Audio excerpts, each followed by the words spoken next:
Войны, катаклизмы, древние боги, бездна – ничто из этого не способствует жизни в Азероте. И даже наоборот, все это и не только приводит к тому, что целые фракции и расы вымирают. Это грустно, но такова жизнь. И сегодня мне бы хотелось снова затронуть тему тех организаций или существ, которые под действием жестокости нашего мира либо перестали существовать, либо находятся на грани вымирания. Ночь. Вы идете по чащам Элвинского леса. Вы обычный авантюрист, которому поручили перевести артефакты с точки X в точку Y. Путешествие не обещало быть сложным. Но внезапно доносятся стремительные звуки копыт. Вскоре вас окружают странные существа в фиолетовых робах плотной брони. Их лица закрыты и темны. Им не принципиально, выживете вы или нет. Главное, чего они хотят – забрать ваши артефакты. Кто они такие, эти зловещие, таинственные наездники на конях? Это темные всадники, и вам не повезло на них наткнуться. В прошлом эти всадники терроризировали путников и отбирали их магические артефакты. Они были грозной силой, а моральные чувства для них были далеко не на первом месте. Впрочем, когда-то давно эти всадники сами были обычными авантюристами, торговцами, которые сбагривали разный хлам во имя своей выгоды. Но к их несчастью, эти негодяи наткнулись на Медива, который уже находился под влиянием Пылающего Легиона. Медив был славным воином Азерота, одним из величайших своего времени. Торговцы попытались продать Медиву поддельные магические артефакты. Но провести Медива было сложно. За попытку обмана пришлось дорого заплатить. Великий маг проклял торговцев, и теперь они скитаются по восточным королевствам в поисках магических артефактов, которые они свозят в Каражан. Это их пожизненное наказание. Орудовали они, согласно комиксам, преимущественно в землях Штормграда, Сумеречном лесу, Западном крае, Элвинском лесу и, конечно же, недалеко от Каражана. Едва ли можно понять, кто они вообще такие. Это еще люди или нежить? Упоминались эти сущности в комиксах и даже мелькали в самой игре. В комиксах они пытались украсть одну великую магическую перчатку, а в World of Warcraft похитить вещи, которые в будущем стали артефактами игроков в Легионе. Известен один курьезный случай, когда темные всадники попытались украсть Ярость Света, артефакт жрецов, который являлся неудачным экспериментом по созданию второго Испепелителя, но все равно обладал колоссальной силой света. Темные всадники попытались взять в руки посох. Произошел выброс энергии, который заставил их в спешке отступить. Это был редкий случай, когда они решили не драться до конца, а бежать. Впрочем, несмотря на свою зловещесть, темные всадники уж точно не являются непобедимой силой. К моменту Легиона, благодаря усилиям героев, во время цепочек на артефактное оружие, темные всадники были практически полностью истреблены. И хоть небольшой группке удалось избежать правосудия смерти, скорее всего перегруппироваться им не удастся. За последние 4 дополнения не было ни единого намека на их повторное возвращение. Небольшим исключением стали сервера сезона открытий, на которых появились одноименные темные всадники, которые встречались в локациях неподалеку от Штормграда. Они имели такой же мрачный прикид, излучали красную дымку, а глаза коней светились жутким малиновым цветом. А нужны были они для получения одной из рун. Но знаете, кому действительно пришлось нелегко во многовековой истории Варкрафта? Троллям. Тролли когда-то правили балом, были теми, кто контролировал существенную часть мира. Но их величие давно позади. В прошлом ролике о вымерших фракциях и расах я говорил о империи Дракари, которая за 15 лет сократила свою численность с десятков тысяч до считанных единиц. Но не менее грустная история произошла с темными троллями. В прошлом они мигрировали на запад Старого Калимдора, который еще не был разделен морями. Но в отличие от других племен троллей, они предпочитали совершенно другой образ жизни. Вместо того, чтобы захватывать новые территории, плодородные земли, они предпочитали жить под землей, в пещерах и катакомбах. Отразилось это и на их внешнем виде. Их название не появилось из ниоткуда. Их кожа стала темнее, а они научились лучше ориентироваться в темных и замкнутых пространствах. В этом плане они напоминали дроу из вселенной ДНД. Они были прагматичными, в меру жестокими, мрачными. Почему жестокими? Несмотря на свою изолированность, между собой сраться они умели, а согласно древним археологическим записям, даже практиковали поедание себе подобных. Но несмотря на их дикость и отреченность, они сильно повлияли на наш современный мир. Так получилось, что темные тролли обосновались на берегах странного места, которое позже получит название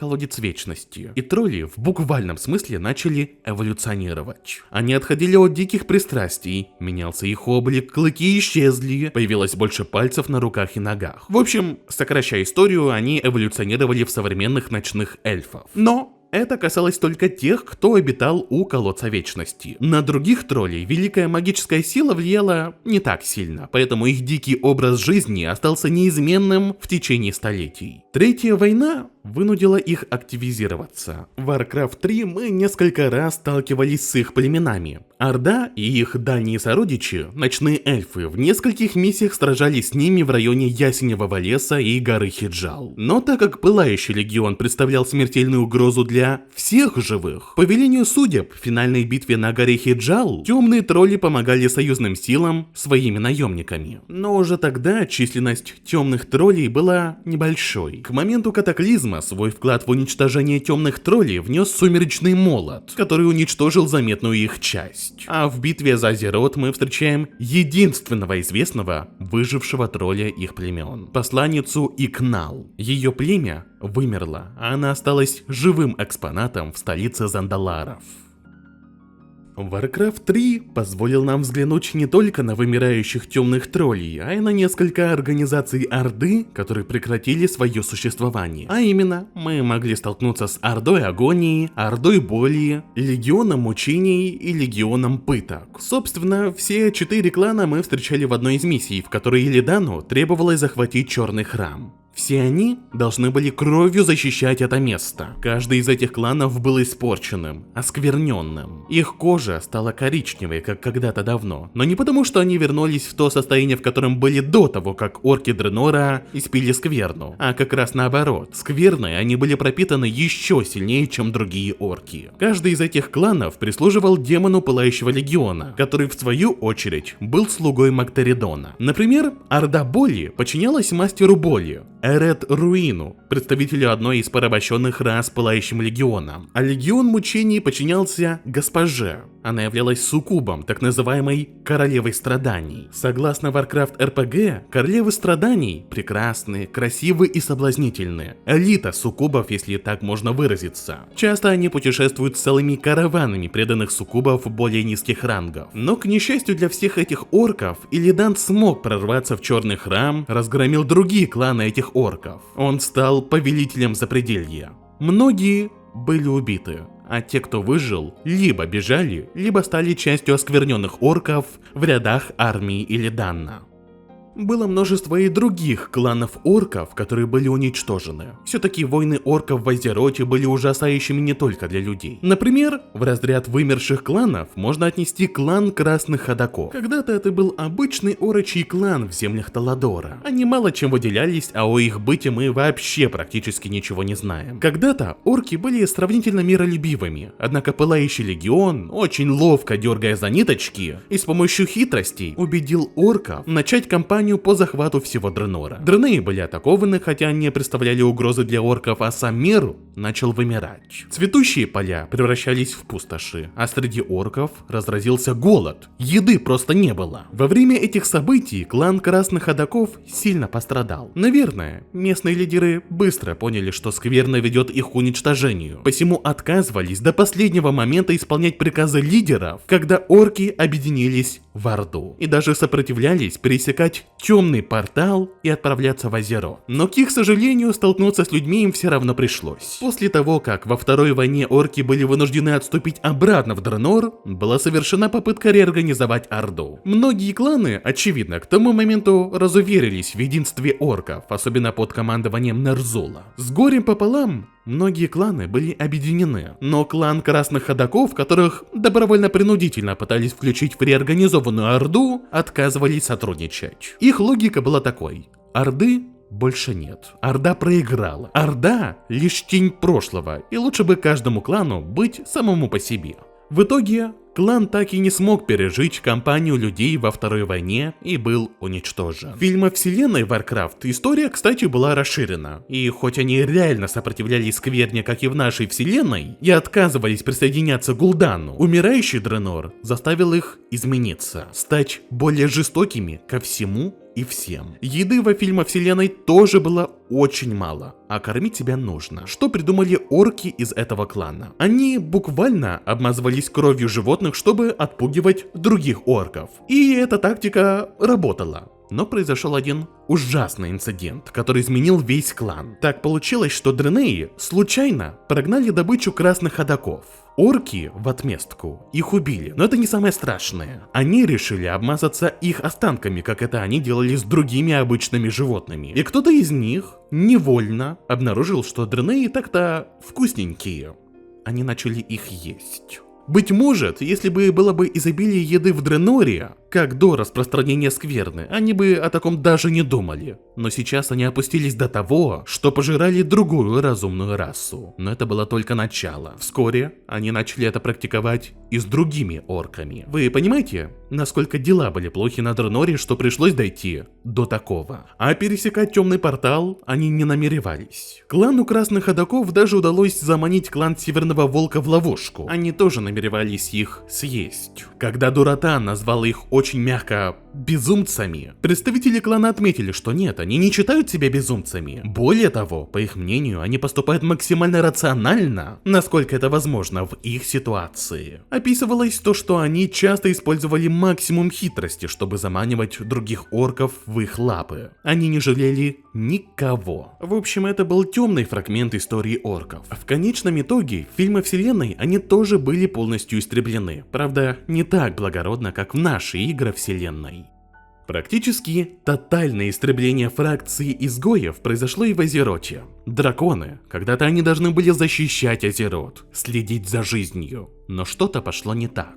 Черные драконы во главе с Нелтарионом, также известным как Смертокрыл, имели хорошие отношения с другими стаями. В прошлом их роды сражались бок о бок против Галакронда. А когда 10 тысяч лет назад пришел Пылающий Легион, они вместе помогали живым от них отбиваться. Более того, Нелтарион предложил с помощью силы стаи драконов создать могущественный артефакт, который помог бы одолеть Пылающий Легион. Но к тому моменту стаю и самого Нелтариона пронизывали темные силы, шепот древних богов.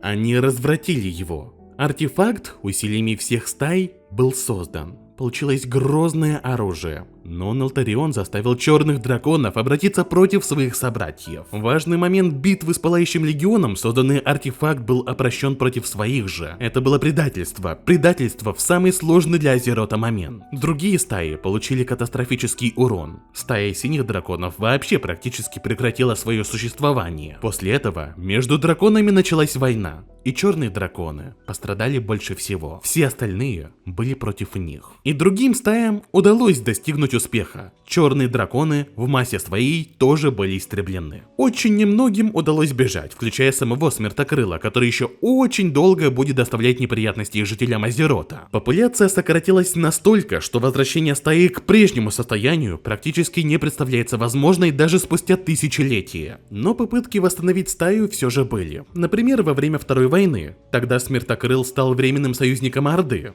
Они помогли перебросить его яйца с Азерота в Дренор, где, по логике Смертокрыла, должно было быть безопаснее. Но людям и даже Гронам удалось заставить Смертокрыла отступить обратно в Азерот. А многие его яйца, которые остались в умирающем запределье, позже вообще подверглись воздействию круговерти пустоты, из-за чего появился чуть ли не отдельный род драконов. Очень немногих черных драконов мы могли увидеть в Warcraft 3. Сиренокс обосновался в землях Альтерака в поисках еды, но принцу Артасу удалось его убить. С Аниксией и Нефарианом мы уже столкнулись в Ваниле. Они попытались возродить их стаю, но безуспешно. А благодаря деяниям матери последнего появились сумеречные драконы, как небольшой эксперимент, который помог бы возродить их былое величие. Но и тут вмешались герои Орды и Альянса, которые помешали их планам. В общем, выжили немногие. Да, они не были полностью истреблены. И все равно в течение кучи дополнений встречались то тут, то там в небольших количествах. Но до тех масштабов, которые были раньше, им очень далеко. Отдельно стоит упомянуть Гневиона, чье